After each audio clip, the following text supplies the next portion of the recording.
Hi, everyone. Thank you so much, Jared, for having me on the podcast today. My name is Kamila. I'm really excited to share my story today and hopefully provide some hope to some of those who are vaccine injured. So thank you so much, Jared, for having me. Yeah, absolutely. We love having, I love the opportunity to do this podcast, the Dearly Discarded podcast. And I'm really excited to talk to you because your story, fortunately, has a little bit more of a positive outcome than most of the people that I talk to. I hope that hmm that will provide some hope for the people listening. So, very excited to have you on. Thank you so much for joining us. Why don't you tell everybody a little bit about yourself and kind of who you are and what you were doing prior to the vaccine? Sure. Well, there's a lot to unpack, but to put it very simply, I was a very healthy, high level athlete before the vaccine.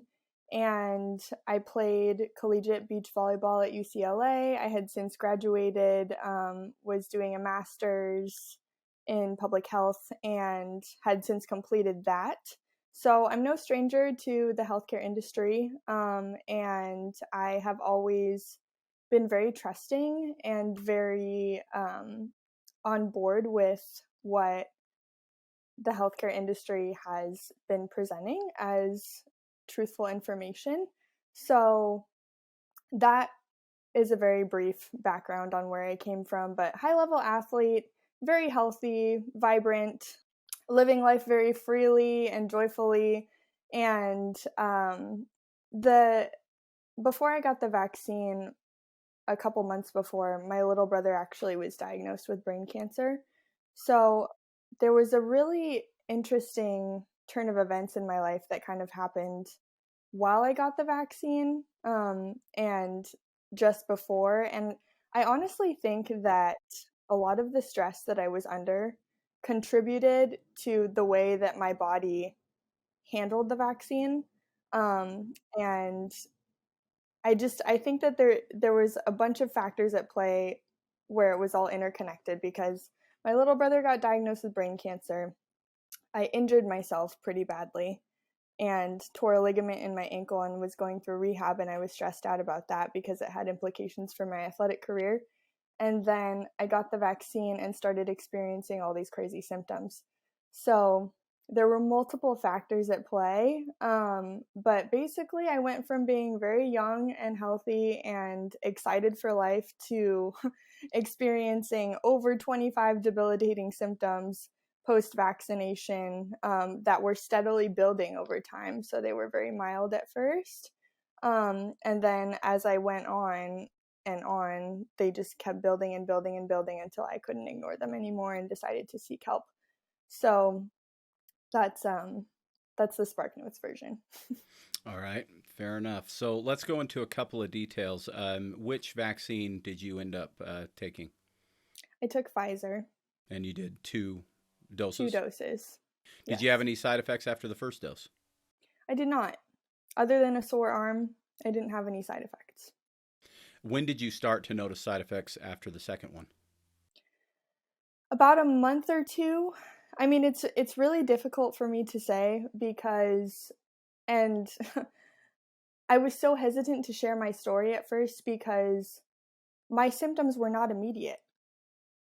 They built up, and my immune system started overreacting in a way that was tangible for me over time. So I don't like to get into the details of how long it took me to experience XYZ symptom, or how long it took for them to build up over time, because it makes it it gave people a reason not to believe me.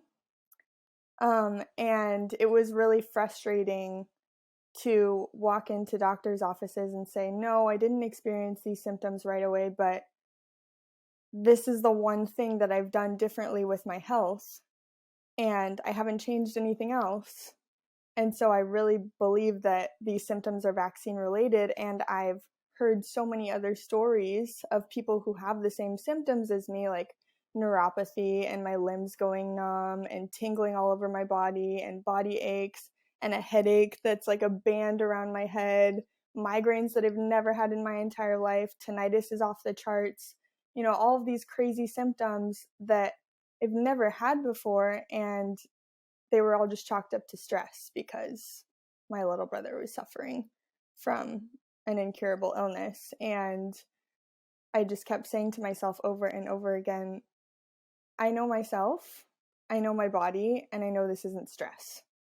And so my symptoms over the course of a couple months were very, very mild at first. It was like, oh, that's weird. My leg is tingling. Oh, that's weird. It just gave out. Oh, that's weird. I'm having headaches every day now. And it just built up over time. And then I started researching symptoms associated with the vaccine, and almost everything matched up with a lot of other people's stories. And I was just, it's, I just knew intuitively, like in my heart, it really resonated with me. I think this is from the vaccine. So it's an interesting position that people like yourself find yourselves in. And of course, I've interviewed a lot of people, and there's a lot of people I've talked to who are vaccine injured that I haven't interviewed, on the podcast. I've probably talked to easily 100 people so Mm-hmm. far who are dealing with these types of things. And the story is so incredibly similar. Mm-hmm. It varies a lot in terms of onset, how Mm-hmm. quickly it hits, what hits first, all that kind of Mm-hmm. stuff. But the actual symptomology, as you said, it's like it's this list and it's the same for so many people. And Right. the first thing that tends to happen, near as I can tell, is everybody gets diagnosed with anxiety. Yes. And Yes. yet, it's interesting because prior to the COVID vaccines, I don't think anybody was chalking up neuropathy to anxiety, Right. right? Like that's not Yes. what causes neuropathy. Right. Maybe there are a lot of things that can happen, right? People don't sleep as well. There's, nervous tics, things like that. But tinnitus never came from anxiety. Right. Neuropathy never came from anxiety. Tingling limbs, never came from anxiety, that kind of thing. Right. So it is interesting. But as you say, it's easy to get dismissed when you are saying safe and effective didn't apply to me, and everybody else is saying safe and effective is what they are. Right. Right. So I appreciate you sharing that, and I also appreciate that your honesty about how you feel about sharing the onset, because I, not being in your position, but again having spoken to so many people that are, I totally understand, and it makes perfect sense. So can I ask, what date were your was that second dose? So I actually got it very early on in the pandemic because um, because my little brother was suffering with the situation that he was, my family was able to get our vaccines sooner. So we were able to get them while all the healthcare professionals were getting them. So it was early January. January 2021 was when I got my second dose. So we're almost coming up on 2 years for you, Mm-hmm. and so these symptoms started to kind of pile up, and over time got worse and worse. What was it that first clicked into your head that made you think you should be researching and seeing if this had anything to do with the vaccine? Hmm. So just generally, I felt that something was off. Something in my body was very off. And especially when I started to have tremors. Tremors was one of the biggest symptoms for me that really started to make me think this could be vaccine related. And I started working with a professional at that time who works in natural and holistic medicine. And she is a very specific type of professional. She uses applied kinesiology and muscle testing to figure out what's going on in somebody's body energetically. And then she uses supplements, and she uses the same type of applied kinesiology and muscle testing to figure out which supplements are going to help that person's body rebalance itself. Um, and so she was looking at my symptoms and she was doing her testing and things. And she said, this is absolutely vaccine related. You know, there's no doubt in my mind that this immune system dysregulation is vaccine related. And everybody else that I had gone to was, at least in the Western medicine world, was just saying it was anxiety. But again, in my core, in my heart, in my deepest sense of intuition, I knew that this was not just anxiety. And so when I went to her, I said to myself, finally, somebody who is actually going to believe me and also has solutions to help me. Um, but when I started having tremors and researching deeper into what neurological symptoms are like, I actually I came across a few stories. Shoot, I'm totally blanking on the young woman's name now. Her name was Maddie, and she went to for her treatment, and he was very open about treating vaccine injured people. And so I watched her story and I was like, wow, her symptoms are a lot more severe than mine. But if you took them and you dumbed them down, those are the exact symptoms that I'm having. All of these neurological symptoms that are just that can that can be put in the box of anxiety because they're neurological. Um, but they're clearly not just anxiety. So when I came across her story, I really resonated with it. And then I started reaching out. I started reaching out to her. I reached out to her mom. I got connected with a bunch of other vaccine individuals, and I just started vaccine injured individuals, excuse me, and I just started having conversations. What are your symptoms like? What was your onset?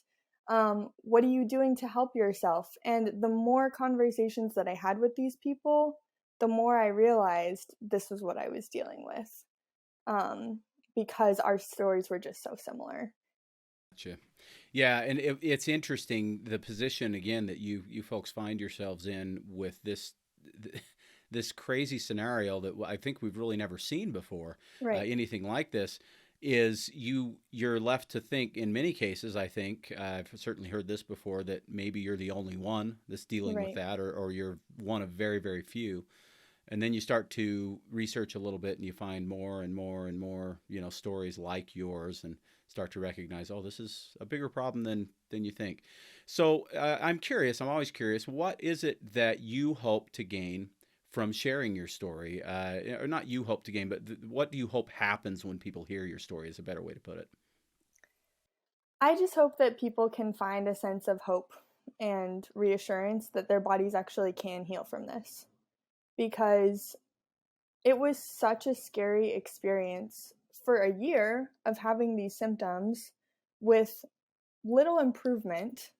Going from a high level athlete who was able to work out for 4 hours a day to being essentially really close to being bedridden. I had very little energy to get out of bed and do anything physical.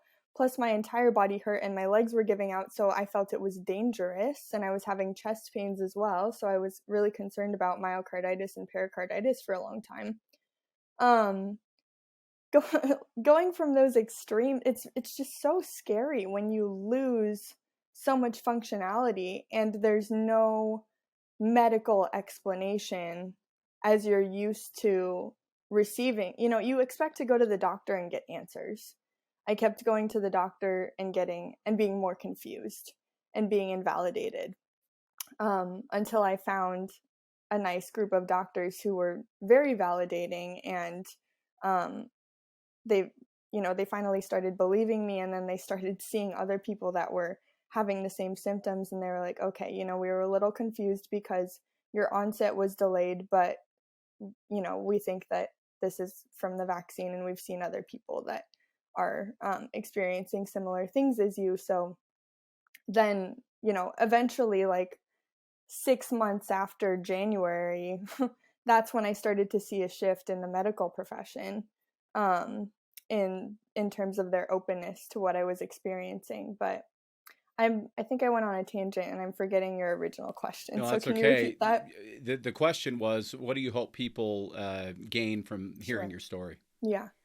I want to provide hope. I also want to provide resources, like there there's a few there's a few doctors and healthcare practitioners that I've seen that have been incredibly helpful to me. And so I am constantly sending vaccine injured people their way. Um, the first woman in particular that uses applied kinesiology and muscle testing, her work is so specific, and every single person that I have sent her way that's vaccine injured, every single person has improved. So there's quite a few prominent people that have been speaking up in the React 19 community that I've sent to her, and I get every single person that goes to her, they start getting better. So I want to provide those resources so that people know that they can heal, that there are people out there who want to support them, and that they don't have to be alone. And I really want to reiterate that underneath all of this, it's really important to have faith and have hope and believe that your body actually can heal, because that message that you're sending yourself is going to be the foundation of your body's ability to receive healing when it comes your way. I could not agree more. Absolutely. I've seen so many instances of that. The people that believe it can happen and will happen, uh, it opens up the pathway for it to happen. Yes. Losing hope is I think the very biggest thing that you can do to prevent healing. So I couldn't agree more with that. Thanks for sharing. So let me ask you this then. Let's get into a little bit of detail because we haven't gotten here yet. But you've talked about how the when it happened back in January of 2021. So we're talking a Mhm. long time ago now Mhm. in COVID terms, right? Mhm. Pretty early into the process, and that is interesting too. Just as kind of a side note, it's no wonder that the doctors you were talking to had no idea what you were talking about because they hadn't seen it yet. You were one of the Yeah, very first people in, right? exactly. So there's that, and but then now you're saying you want to provide hope, which would indicate to me that you have had success overcoming this stuff. So let's talk about kind of what that process looked like and where you're at now. Sure. So, when I realized what I was dealing with, I made a deal with myself that I wasn't going to give up until I was healed. I just, you know, it and I've gone through eating disorder recovery in the past. So in 2018 I almost died from anorexia. And during that time in my life, I found myself hospitalized, and I was, sitting in my hospital bed, and my heart was barely beating 35 beats per minute because it was so weak. And I made a deal with myself at that time too. I'm going to go through this recovery process, and I'm not going to stop until I'm healed, until I'm done with it. And I was like, all right, I've been faced with a really difficult situation before where my life has almost been taken from me, and I can do it again. And this is a really scary, unknown process, but I gotta believe that I can do it, because what's the alternative? The alternative is to lay over and roll over and just not believe that I can heal. And what good is that going to do me? It's not going to do me any good. So I made a deal with myself that I was going to get better, and then I just started researching everything that I possibly could. Like I said, I started having conversations with all these other vaccine injured people to see what they were doing to help themselves. I got in touch with a girl that I still keep in touch with very closely, and she was using hyperbaric oxygen therapy to help herself. She had a spinal cord injury as a result of the vaccination, in which she got the Johnson and Johnson vaccine, and then she went down 24 hours later and couldn't walk. And just, absolutely the correlation there was so clear, right? Um, and she was using hyperbaric oxygen therapy, and she was starting to walk again. So I got in touch with her, and I started asking her questions. I got in touch with the pastor that she was working with um, that had introduced her to hyperbaric oxygen therapy, and he happened to be in San Diego. So I started going to him for that treatment, and then I started to get better. It was very slow. I started noticing very minor changes, but I had to do about 20 sessions of hyperbaric oxygen therapy in order to feel a tangible change in my body. But then once I did start feeling those changes, it just escalated and escalated until, my energy was improving and improving and improving. And I started to, that baseline level of hope just compounding on itself because I was actually seeing results.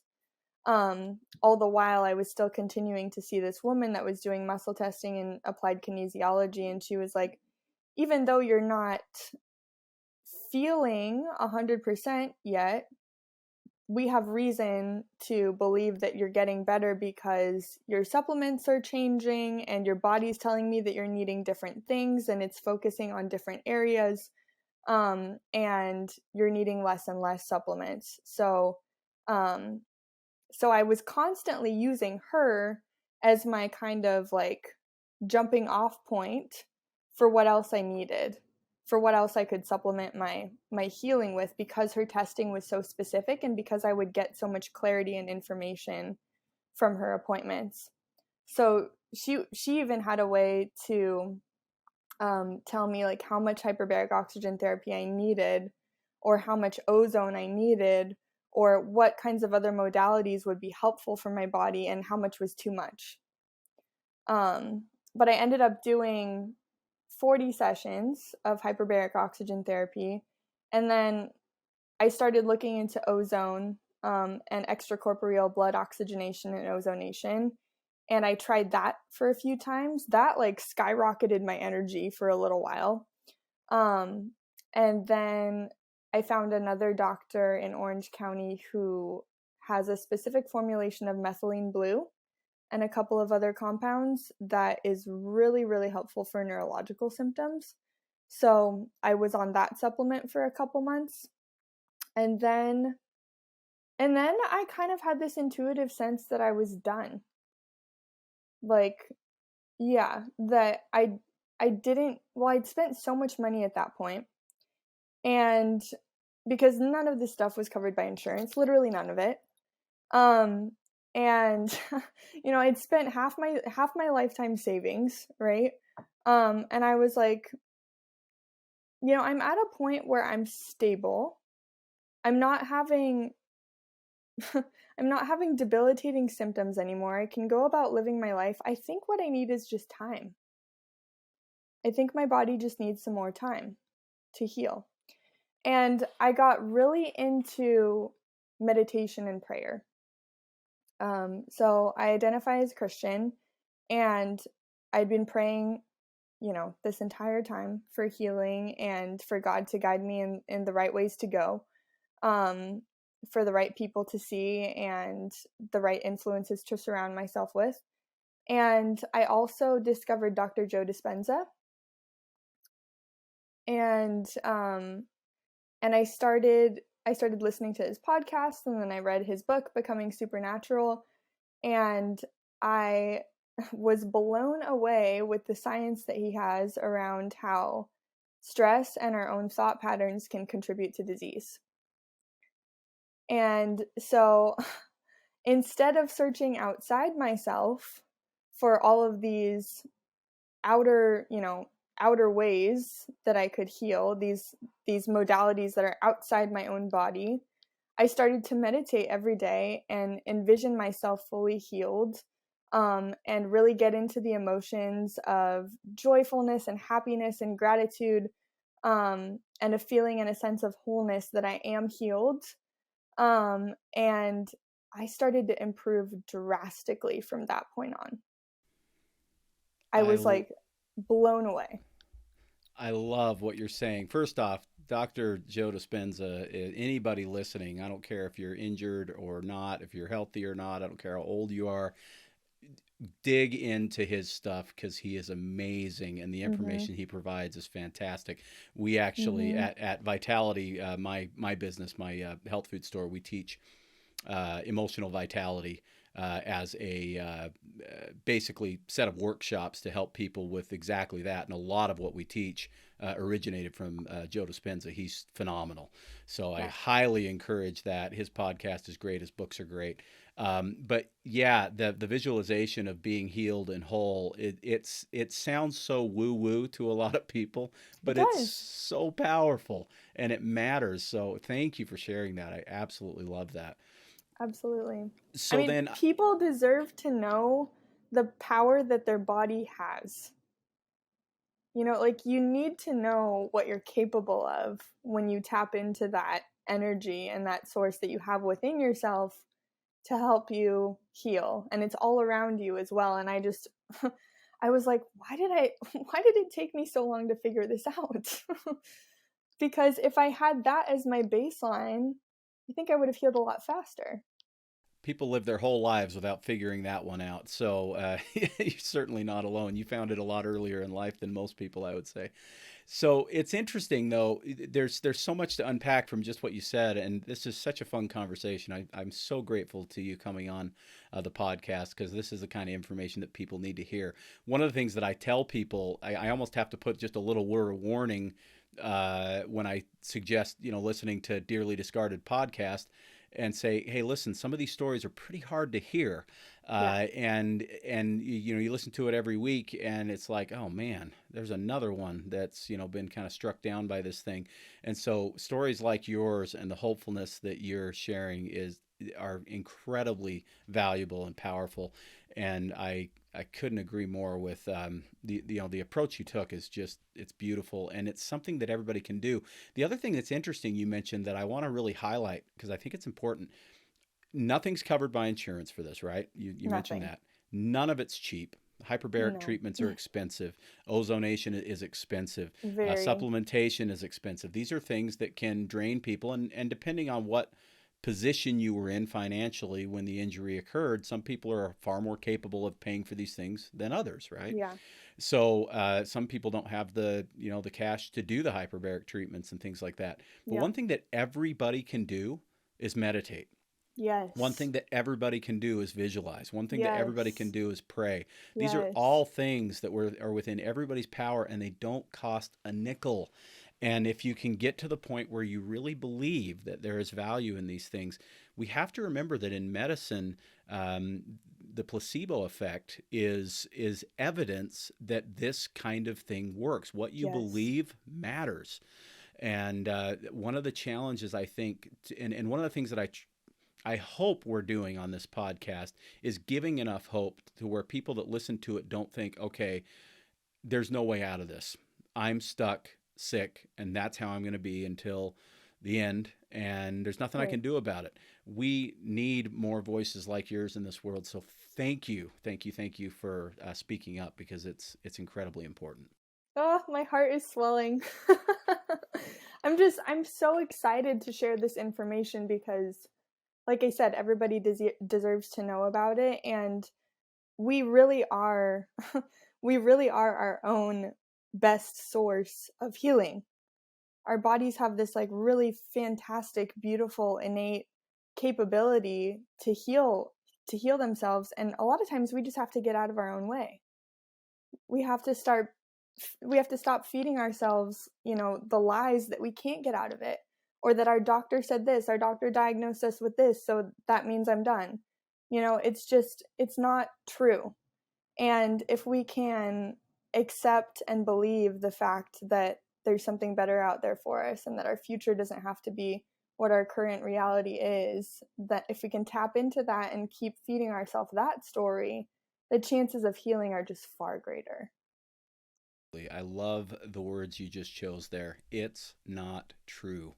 It's not true that you're stuck and that you can't move forward. And I don't really care where you're at in life and what you're dealing with, whether it's a loss of a relationship or a job or your loss of your physical or mental health.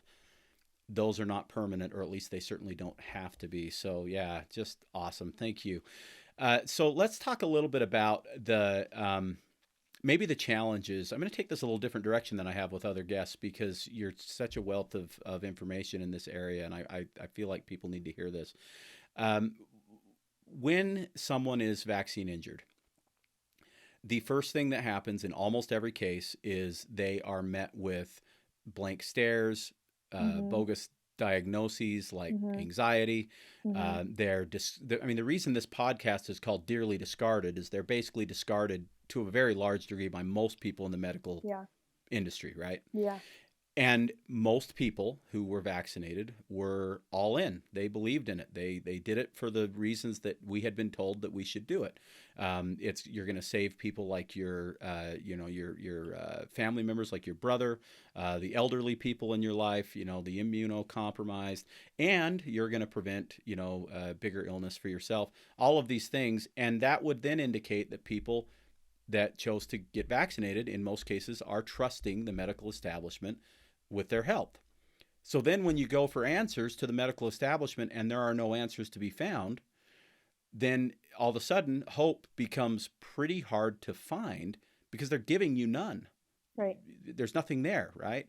And it's very easy to go the exact opposite route that you chose to go into more of a hopeless situation instead of a hopeful situation. And that's understandable. So if you're listening to this podcast and you feel that hopelessness, you feel like I'm never getting out of this, there's nothing wrong with experiencing those feelings. Those are real. Those are emotions that you probably need to feel to some degree, but don't stay stuck there. You can choose to rise above the hopelessness and to find hope. And that I guess that's my take on it. I try not to speak too much on this podcast. I'm probably speaking too much, but I would like your input on how you got from "Holy cow, there are no answers" to "I can do this." Sure.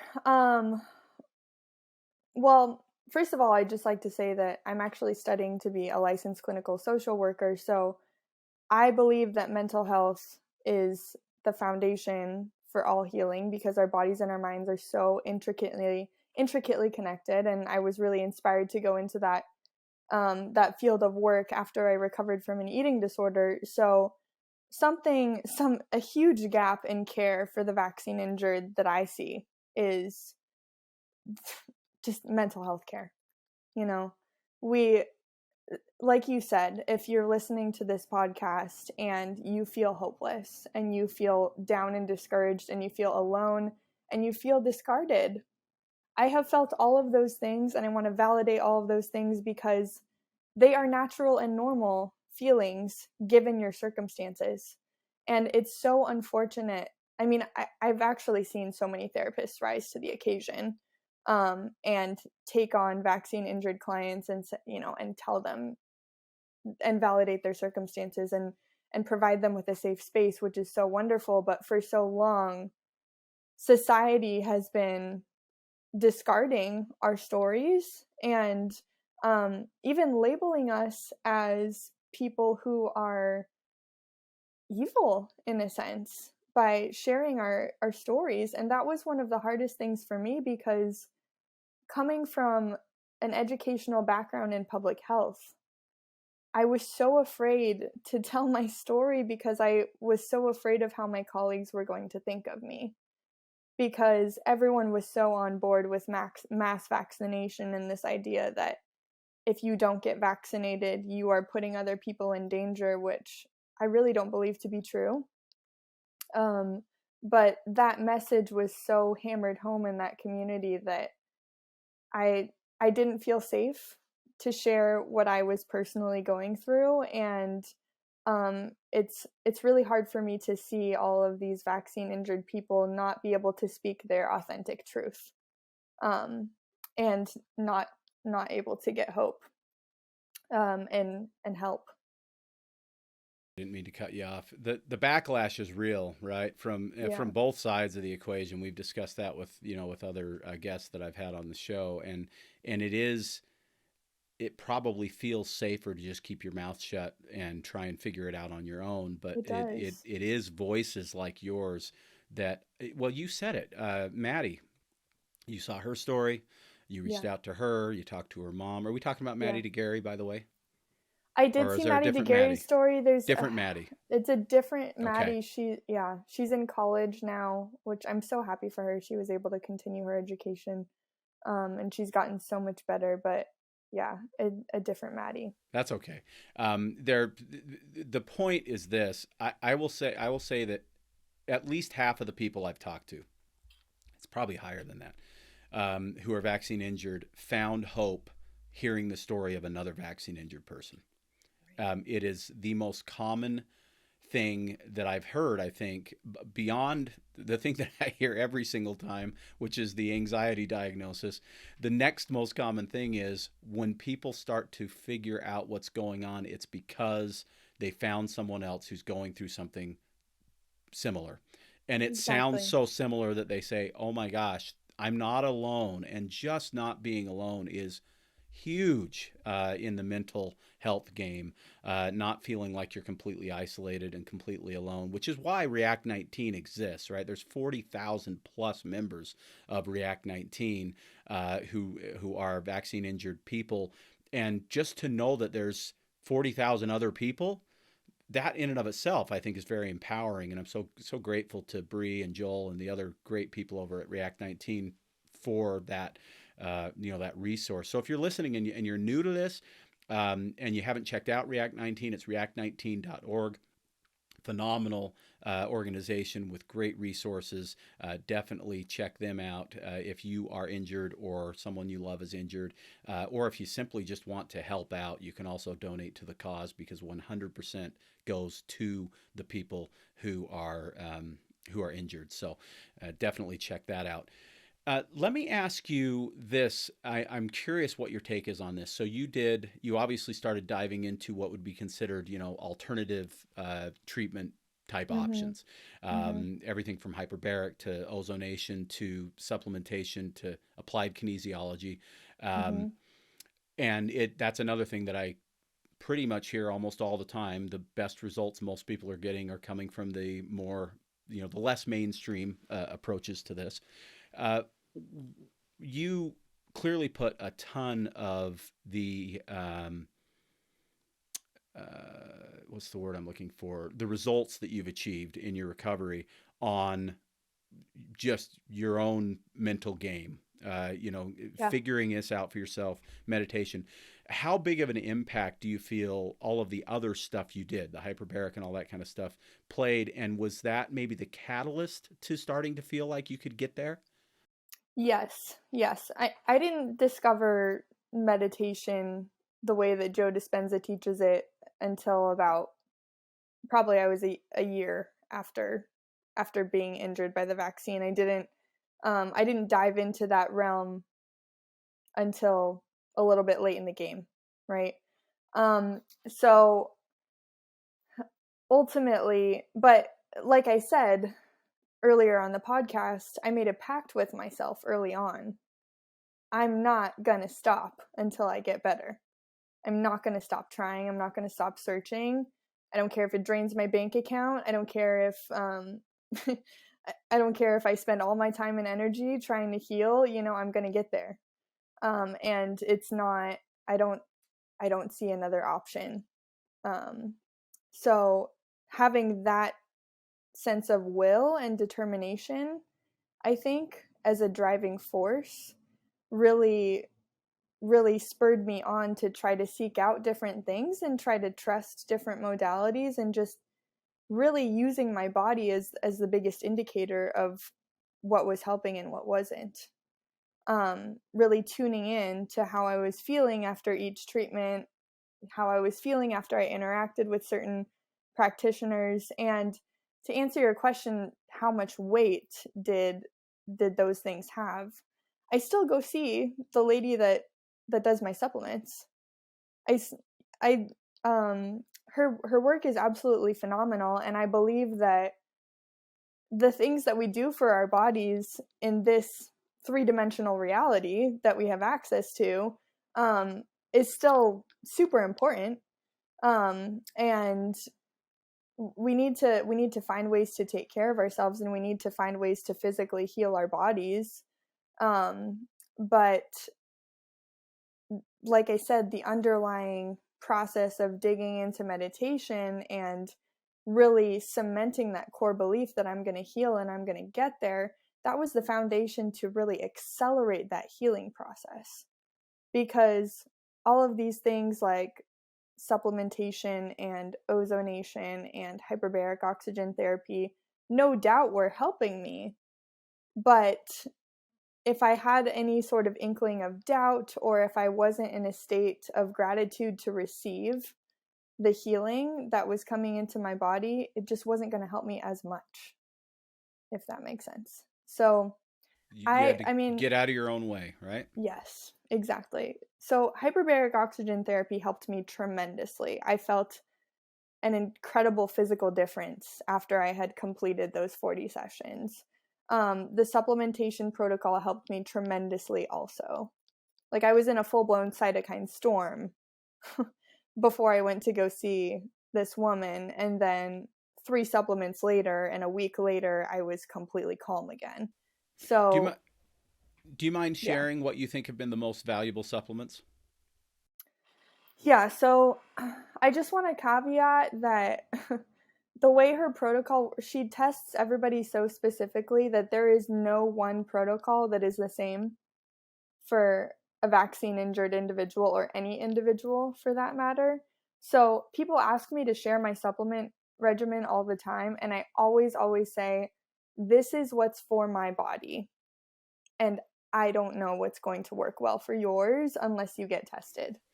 Yeah, in my line of work, because when I'm not doing Dearly Discarded podcast, I sell supplements for a living. So I know Mm-hmm. supplements inside and out. Mm-hmm. And the one thing that I tell everybody is that the ultimate wild card in health is you. You know, it's your body. So you're Right. 100% right. What works for you doesn't always work for me. Doesn't always work for your twin sister. So Right. there's that is a huge caveat. And I think it's important. But also, the reason I ask is because there are certainly things that work for a high percentage of people that are Sure. dealing with this, and a lot of people listening right now are just looking for ideas, new ideas that Sure. maybe they haven't tried to try. Right. So I will say that one of the supplements that I know has been helping a ton of people who have had symptoms of long haul COVID and vaccine related issues is nitric oxide, because the nitric oxide cycle is disrupted, and as I understand it, our bodies can't process oxygen optimally, and there's a lack of oxygen in the blood. So this nitric oxide formula by NutraWest is something that I took for many months, just to help my cells uptake oxygen properly. Um, Another thing that was really helpful for me is echinacea to balance the immune system, because my immune system was hyperactive and also underactive at the same time. So I was constantly getting sick, but I was having autoimmune symptoms. So echinacea for me was Echinacea Premium by Standard Process was really foundational in rebalancing my immune system. Um, Cataplex E by Standard Process, vitamin E, was really important for me. I also take vitamin D. I take vitamin K. I was taking quercetin for a while. There's a supplement called Total RNA by Standard Process that consistently in my appointments with this woman that I keep mentioning, my body really likes it. I think it's like, I don't know the science behind how that supplement may be helping my body rebuild, and I know that a vaccine was an mRNA vaccine. So I don't know if there's a connection there between why my body wants that supplement and, the vaccine induced side effects that I was experiencing. But that's been a consistent supplement for me. Um, I take a supplement called Organically Bound Minerals. And let me think. Um, there's a few others on there that are, well, a couple others on there. Believe it or not, even though I just mentioned a ton of supplements, my list has drastically reduced. I I Because don't doubt that at all. I was taking about 20 for a while. Um, Yeah, and yeah, in my experience too, that it oftentimes is that you're on a lot of stuff until you can get to the point where you just need to think, some things to maintain. right. When your body is in such a state of dysfunction, and disorder, sometimes it takes, some pretty extreme measures to sort of get it back, into balance. Right. One thing I think that is exciting too that you've shared, it seems like hyperbaric, you put a pretty high level of weight on that. And that's something that I think is pretty universally available. People can find hyperbaric wherever they are. Yeah. They may not find an applied kinesiologist that is amazing as yours is, next door, but hyperbaric treatment is out there. Ozone's a little harder to find, but it's out there as well. And obviously, supplements aren't, particularly difficult to find. It's more a matter of figuring out, which ones are going to make the most sense for you. Right. So I think all of that is also, worthy of a little bit of hopefulness because these are things that are out there and accessible for most people. Yes. Um, Okay, so then let's we didn't actually get to this point, but this is the highlight of our conversation, I think. How do you feel today? I feel amazing. That is so great. I That is really so great. do. I feel so wonderful. And I'm not to the level of physical fitness that I was before I, A couple um, years off will do that to yeah, you, right? Yeah. exactly. Before I got vaccinated, like I get in the gym nowadays, and I'm still dealing with healing from this orthopedic injury because I that got put on the back burner while I was, Your ligament damage? yeah, Yeah. yeah, ligament and cartilage damage. So I'm still dealing with that. So I'm not able to push myself in the gym like I would like to. um, but I would say that that is the only, that's the only real symptom that is holding me back from anything. Um, Everything else feels back to normal. My energy is back to normal. I do not have any more neurological symptoms. Neuropathy is gone. My legs are not going numb anymore. I don't have any more chest pains or heart palpitations. There's no more body aches. Like, full healing is so possible. And if there's anything that anyone gets from this podcast interview, I just want you to know that full healing is possible. And I'm going to encourage you to believe that until it happens. I don't think I've ever smiled so much on an episode of Dearly Discarded podcast. You are amazing. Thank you so much. Oh, Let me ask you one other question that we sort of glossed over because I forgot to ask. But did you have to make some pretty significant diet changes? I actually did not. Really? Okay. Yeah. Were you already eating a pretty clean diet, or what did that look like? Um, I am not the cleanest eater. I'll Okay. just be fully transparent. Just because when I went through eating disorder recovery, I was eating so clean when I was anorexic, right? Like just protein, vegetables, and like a little bit of oil was my diet. And it was so damaging to my body at that time that it was really hard for me to want to revert back to being restrictive with what I was eating. Um, I did cut out gluten and I really limited my dairy. And I still do that. I really limit my dairy now, and I don't eat gluten, but I still indulge in sugar. And I like chocolate, and so I didn't change my diet so drastically that I think it would have made an impact um, in my health. But generally, I eat a very well-rounded diet: carbohydrates, fats, proteins, and a lot of fruits and vegetables. So generally, I try to keep it balanced, well-rounded, and nutrient dense. Um, but I would attribute a lot of my not needing to change my diet to the work that I did with my applied kinesiologist. Gotcha. Mm-hmm. All right. So I think I've asked most of what I'd like to ask. Honestly, I could sit and talk to you for the next 10 hours about this. You're such a bright light.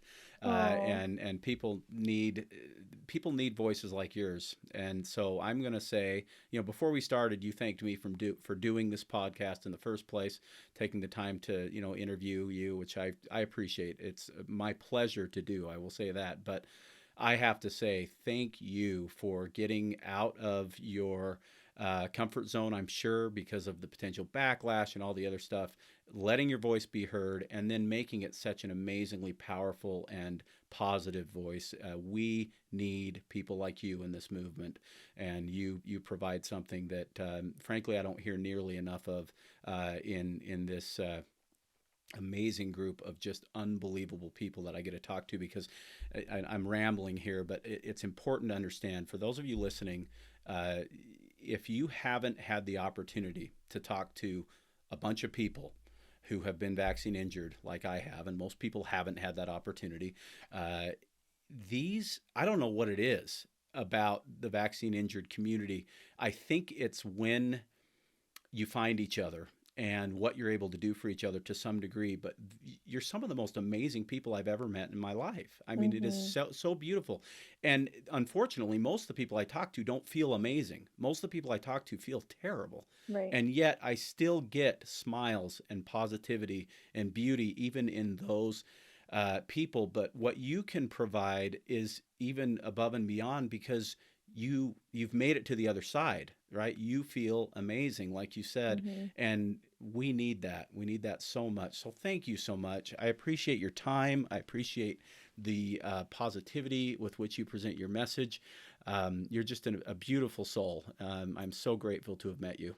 Oh, thank you, Jared. I could say the exact same thing about you. And again, thank you so much for providing a platform that we can share our stories in a way that's respectful and with a positive light, right?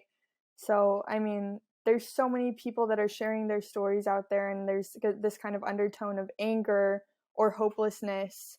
And this is the type of platform that we need to raise the energy and provide people with hope and healing and resources. And that's exactly what React 19 is doing. And so it's really an honor to be here, and thank you for your great work.